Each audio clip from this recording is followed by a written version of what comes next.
अलीगढ़ मुस्लिम university बाबा साहब भीमराव अंबेडकर के संविधान से बड़ी हो गई है क्या? कहां गए संविधान को हाथ में लेकर घूमने वाले दलित आदिवासी ओबीसी का मसीहा बनने वाले? 1967 में सुप्रीम कोर्ट ने कहा एएमयू अल्पसंख्यक संस्थान नहीं है, यहां पर आरक्षण लागू होगा। 1981 में इंदिरा गांधी ने सुप्रीम कोर्ट के फैसले को ही पलट दिया और कहा एएमयू अल्पसंख्यक संस्थान है और यहां पे दलित आदिवासी ओबीसी को आरक्षण नहीं मिलेगा। दलित ओबीसी अन्य पिछड़ा वर्ग देश के विश्वविद्यालय में पढ़ सके और अच्छी शिक्षा अर्जित कर सके, इसलिए बाबा साहब भीमराव अंबेडकर नेहरू से लड़ गए थे और आरक्षण की व्यवस्था लागू की।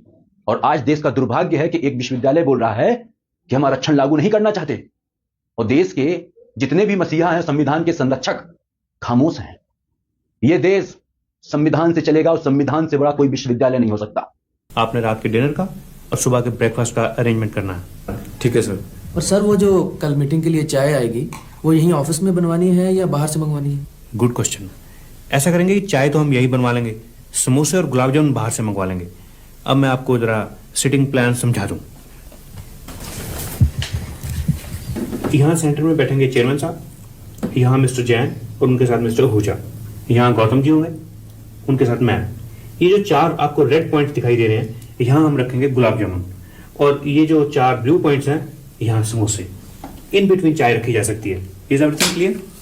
yes. लेकिन सर मीटिंग का एजेंडा क्या होगा? एजेंडा तो कल भी देख लेंगे, लेकिन माइंड इट, समोसे कच्चे नहीं होने चाहिए। और अब सरकारी स्कूल शानदार बनने लगे। सबसे पहला अमृतसर का सरकारी स्कूल मेरे को याद है, स्कूल ऑफ एक्सीलेंस। देखने गए आप लोग? देखा किसी ने? स्कूल ऑफ एक्सीलेंस बना, शानदार सरकारी स्कूल बन रहे हैं पूरे पंजाब के अंदर। देखिए, जब आम आदमी पार्टी 26 नवंबर 2012 को आई थी तो ये लोग परिवारवाद के खिलाफ थे, तो इन्होंने अपनी पार्टी के कॉन्स्टिट्यूशन में एक चीज ऐड कर दी थी कि इनकी पार्टी का कोई भी ऑफिस बेयरर जो होगा उसका वर्किंग टर्म 3 साल तक का ही होगा और 2 बार से ज्यादा कोई भी किसी पोस्ट पे नहीं रह सकता। तो 2012 में अरविंद केजरीवाल को नेशनल कन्वेयर चुना गया था, जो पार्टी की सबसे हाईएस्ट पोस्ट होती है, और अरविंद केजरीवाल की जो ऑफिशियल डेट थी वो थी अप्रैल 2013। तो अब रूल के हिसाब से 2016 में इनका पहला टर्म खत्म हुआ और फिर 2019 में इनका दूसरा टर्म खत्म हुआ। इन्होंने अपना टर्म 1 साल के लिए और बढ़ा के अप्रैल 2020 तक कर लिया। और जब इसके बाद रिपोर्टर्स इनके पीछे पड़ गए तो इन्होंने बताया कि 2019 में इलेक्शन है, इसके लिए इनको ये चीज करनी पड़ी। अब इसके बाद साल 2020 आता है और जो टर्म था इनका वो फिर से खत्म होने वाला था, तो इस टर्म को दोबारा से बढ़ा के 2021 कर दिया गया। अब इसके बाद फिर से मीडिया ने पूछा तो इन्होंने बताया कि कोविड की वजह से ये चीज करनी पड़ी है और साल 2021 आता है। आम आदमी पार्टी ने इस पर्टिकुलर टाइम पे अपना कॉन्स्टिट्यूशन ही चेंज कर दिया। अगर आप आम आदमी पार्टी का पुराना और नया कॉन्स्टिट्यूशन कंपेयर करोगे तो जो टेन्योर वाला सेक्शन है वो गायब कर दिया गया। ये पुराना कॉन्स्टिट्यूशन है, इसमें से ये term of the office bearer वाला जो सेक्शन है इसको हटा दिया गया है। नए कॉन्स्टिट्यूशन वाले पेज में अगर आप देखोगे तो ये सेक्शन हटा दिया गया। उत्तर प्रदेश में अब कोई पुरुष दर्जी कपड़े सिलने के लिए महिलाओं के शरीर का नाप नहीं ले पाएगा। जी हां, उत्तर प्रदेश महिला आयोग ने एक प्रस्ताव उत्तर प्रदेश सरकार को भेजा है। महिला आयोग का कहना है कि कई मामले ऐसे निकलकर सामने आ रहे हैं जहां कपड़े सिलने के लिए महिलाओं के नाप लेने के बहाने उन्हें बैड टच किया जाता है। हालांकि ये प्रस्ताव जो है उस पर सरकार कानून बनाती है नहीं बनाती है, ये आने वाला वक्त बताएगा। खैर, आप लोग अपनी राय हमें कमेंट कर जरूर बताइएगा कि क्या वाकई में ऐसा होना चाहिए या नहीं होना चाहिए। हालांकि मुझे लगता है कि ऐसा होना चाहिए। और इस वीडियो को ज्यादा से ज्यादा शेयर करिए। ऐसी जानकारी और खबरों के लिए हमें फॉलो कर लीजिए। धन्यवाद। जिन हिंदुओं को लगता है कि वे बहुत समझदार हैं और हम हिंदू मुस्लिम करते हैं, तो उन्हें झारखंड के इस रिपोर्टिंग को देखनी चाहिए कि आपके सेक्युलर सरकार किस प्रकार से सेक्युलरिज्म की आड़ में हिंदुओं का खुलेआम दमन कर रही है। क्या जैसे हम कुआं लिखा है? अरे बाबा रो नहीं, कुआं लिखा है, कुआं में तो वो नहीं मिला। नहीं, कहाँ कुआं में मिला? लेके गए वहाँ, हिंदू समाज है, इसको कुआं नहीं मिलेगा। किसने कहा है? मंत्री यहाँ का। आप कहाँ गए, कब गए बताइए? हुसैन अंसारी। क्या कब गए आप उनके पास? ये 4 महीने पहले। 4 महीने पहले आप गए कुआं मांगने? तो क्या कहा? तो हिंदू से समाज है, इसको कुआं नहीं मिलेगा और हम कुछ नहीं बोले। इसको भगाओ, ये हिंदू है। यहाँ पर आवास भी मुस्लिमों को मिलता है, तुम्हारे जैसे संथालों को नहीं। क्यों भाई? अब नहीं है वो आदिवासी, अब नहीं है कोई दलित, अब नहीं है वो मिडिल क्लास, मतलब उस पर अत्याचार करने के लिए उसे हिंदू हिंदू बोलोगे और फिर यही नेता वोट लेने के समय उन्हीं हिंदुओं को कहेगा कि आप हिंदू नहीं आदिवासी हो, आप दलित हो, आप मिडिल क्लास हो, और जब जीत जाएगा तो उनको हर चीज से वंचित रखेगा ये कहकर कि तू हिंदू है। इस रोते हुए बुजुर्ग को देखकर शर्म नहीं आई चट्टन मीडिया, जो हिंदुओं को आदिवासी दलित मिडिल क्लास कहकर संबोधित करता है? कभी सुना है उसे शिया सुन्नी अहमदिया कहकर किसी समुदाय को संबोधित करते हुए। बस समझ जाओ हमें बांटने में इनका कितना फायदा है। सभी जगह के हिंदुओं का दमन जो आसान हो जाएगा इनके लिए, क्योंकि किसी के लिए कोई बोलेगा नहीं, और ये कभी कश्मीर से तो कभी झारखंड से। अयोध्या नाम की कोई सीट नहीं लोकसभा में, फैजाबाद लोकसभा क्षेत्र है उसका नाम, उसमें 5 विधानसभा है, उसमें एक अयोध्या है, और अयोध्या विधानसभा में पर्टिकुलरली भाजपा जीती है। इसलिए, लेकिन ठीक है, नैरेटिव तो नैरेटिव है, ये बात ठीक है। मजे की बात कही पृथ्वी प्रशांत पटेल ने कि विपक्ष के लोग अयोध्या शब्द का उच्चारण करने के बजाय फैजाबाद शब्द का उच्चारण आनंद में करते थे। अब उन्होंने फैजाबाद पर कट्टा लगा दिया, अब अयोध्या चला रहे, बोले अयोध्या, अयोध्या लिखो, अयोध्या बोलो। भाजपा हार गई अयोध्या। क्योंकि अगर आप ये कहो भाजपा फैजाबाद लोकसभा सीट हार गई तो शायद उसमें वो मजा नहीं आएगा। जब खबीस कुमार के बड़े भैया की पार्टी के शीर्ष नेता को देश की जनता ने प्रधानमंत्री ना बनाया, तो खबीश कुमार सीधे सीधे मिडिल क्लास हिंदुओं को गाली देने लगे। उनके शब्द हैं, मिडिल क्लास कम्युनल क्लास हो चुका है, उसके दिमाग में जहर भर चुका है। भारत का मिडिल क्लास एस्पिरेशनल, आकांक्षी, महत्वाकांक्षी क्लास नहीं रहा, कम्युनल क्लास हो चुका है। उसे अब राष्ट्रवाद और सांप्रदायिकता का अंतर आप नहीं समझा सकते। उसकी जेब में कुछ है नहीं, दिमाग में जहर भर गया है, बाजार में उसकी कमाई हवा होने लगी है। लेकिन मिडिल क्लास तो उसी से खुश है कि कोई बुलडोजर किसी मुसलमान का घर गिरा दे, बस मुसलमानों की आबादी का भूत खड़ा कर दे और उनके मोहल्ले में जाकर घुसपैठिया बोलाए।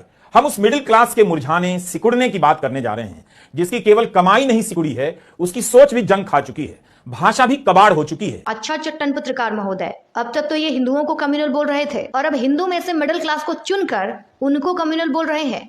ये तोड़ा तोड़ी वाला सिस्टम नहीं चलेगा। क्या इसमें इतनी गट्स नहीं है कि ये एग्जैक्टली कम्युनल कौन है उसे बोल सके? चलो इसी से समझ लेते हैं। एक हिंदू लड़का अगर मजहब वाली लड़की को नाम पहचान बदलकर फंसा ले तो ये बंदा देश के समस्त हिंदुओं को चालबाज और चरित्रहीन घोषित कर देगा। लेकिन मजहब वाले हर दूसरे दिन हिंदू लड़कियों के साथ पहचान बदलकर छल कर रहे हैं, और ये एक शब्द नहीं बोलता, ऊपर से किताब लिखता है कि ये सब जो कांड कर रहे हैं मजहब वाले लड़के हिंदू लड़कियों के साथ, वो सब असल में नहीं हो रहा है, कल्पना में हो रहा है। हम तो इसे कल्पना ही मानते हैं, तुम भी मानो।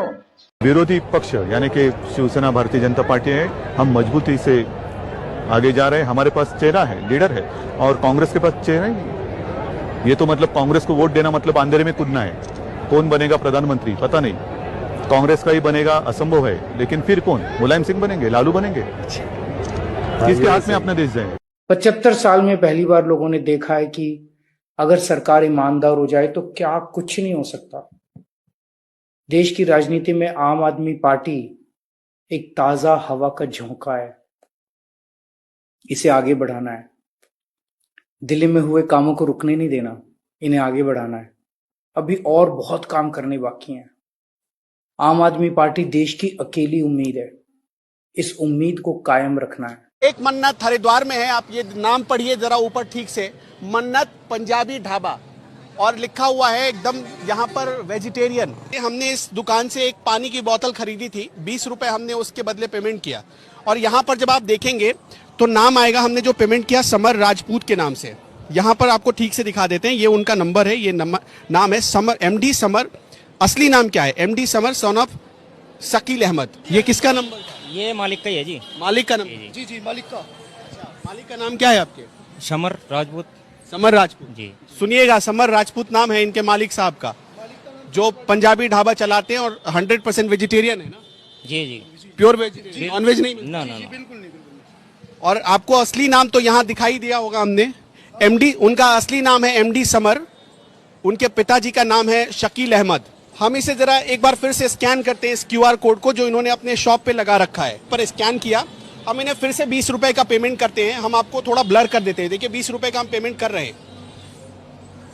पवन कुमार के नाम से ये आ रहा है, यहाँ पर जब आप देखेंगे तो नाम देखिए, पवन कुमार के नाम से आ रहा है इनका ये पूरा अकाउंट। उद्धव ठाकरे ने सत्ता लोलुपता के कारण डेट भाजपा को किया और निकाह कांग्रेस और एनसीपी से। उद्धव का बाद में वही हुआ जो लव जिहाद में अक्सर होता है, न मायके जा सकते हैं न पूर्व प्रेमी उन्हें पूछ रहा है, जिनके पास है वो ब्लैकमेल कर रहा है। 2014 से 19 के दौर में देवेंद्र फडणवीस एक ऐसा नाम था जिसने पहली बार विशुद्ध प्रशासन और दूरदर्शिता के आधार पर महाराष्ट्र में विकास के नए अध्याय रचे। फडणवीस अब तक एक सॉफ्ट स्पोकन और शांत व्यक्तित्व के नेता लगते थे, परंतु महाराष्ट्र में पिछले 5 वर्षों के छल और वोट जिहाद ने उनके भीतर के नरव्याघ्र को दहाड़ने पर विवश कर दिया है। चाहे औरंगजेब की कब्र पर कुत्ता भी पेशाब करने नहीं जाएगा वाला कथन हो, या संजय राउत जैसे टुटपुंजिया नेताओं को उनकी जगह दिखाना, चाहे हिंदुस्तान में भगवा लहराने की बातें हो या वोट जिहाद पर प्रखरता से आक्रमण करना, फडणवीस का यह रूप हिंदुत्व की राजनीति के बटेंगे तो कटेंगे वाली लाइन को सूट करता है। परंतु फडणवीस ने केवल वायरल होने वाली लाइनें नहीं बोली हैं, बल्कि अटल सेतु, समृद्धि महामार्ग, coastal road, Navi Mumbai airport, metro line समेत दर्जनों मध्यम एवं बृहद परियोजनाओं से महाराष्ट्र के ढांचागत विकास में अपनी स्पष्ट छाप छोड़कर इंफ्रामैन की एक छवि बनाई। जहां कांग्रेस ने उद्धव के सहारे हर योजना पर ब्रेक लगाया, महाराष्ट्र की फैक्ट्रियां दूसरे राज्यों में भेजी, वसूली करने वाले पुलिस अधिकारियों से भ्रष्टाचार का खूनी खेल खेला, पालघर के साधुओं की लिंचिंग के साक्षी रहे, राम को मांसाहारी, रावण को भगवा पहनने वाला बताया, अजान के समय हनुमान चालीसा पर रोक लगवाई, वहीं देवेंद्र फडणवीस ने महाराष्ट्र को राष्ट्र के विकास का सारथी बनाया। कांग्रेस वो लुटेरी दुल्हन है जो पांव दबाकर शौहर को सुलाती है, पर सोते ही हाथ का कलावा तक काट कर ले जाती है।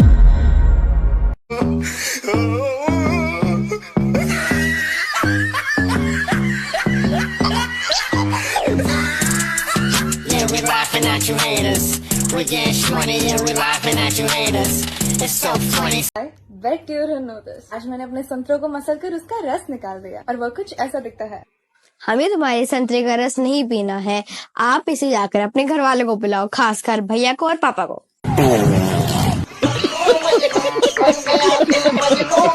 नाम अनुराग ठाकुर, पिता का नाम प्रेम कुमार धूमल, माता का नाम शीला देवी। अब आप बताइए साहब कि जिसका पिता धूमल हो उसकी जाति ठाकुर कैसी? अनुराग ठाकुर की ना जाति कोई भी हो, जन्म से और पूरे खानदान से वो हिंदू है। नाम राहुल गांधी, बाप राजीव गांधी, माँ एंटोनियो माइनो और उसका बाप फिरोज खान। भाई ये मिक्स ग्रीड कैसे पैदा हो गई जरा तू भी बता दे। भोंकने से कुछ नहीं होता। और एंटोनियो माइनो जी का शादी से पहले का कामकाज जरा बता देना यार, लोगों को पता नहीं है। इनसे मिलिए, ये है पढ़ी लिखी प्रतिमा जिनके पास दिमाग इतना सा भी नहीं है। दरअसल इन्होंने एक जिम ज्वाइन किया और बदकिस्मती से उस जिम के ट्रेनर मोहम्मद आरिफ से इन्हें प्यार हो गया। प्यार इस कदर कि इन्होंने आरिफ की पहले से पत्नी और बच्चे को भी दरकिनार कर दिया और अपनी खोखली सेकुलरिज्म की आड़ में इन्होंने फटाफट अपना धर्म परिवर्तन कर आरिफ के साथ निकाह कर लिया। लेकिन एक मिनट, जब प्यार था तो धर्म परिवर्तन क्यों?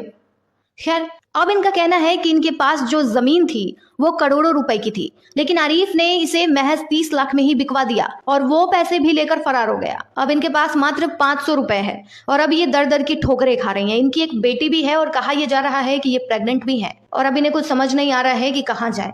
जिम जाइए मैडम। प्यार करना और प्यार में अंधा होना दोनों अलग अलग चीजें हैं जो सेक्युलरिज्म से बाहर निकलने के बाद ही समझ आती है।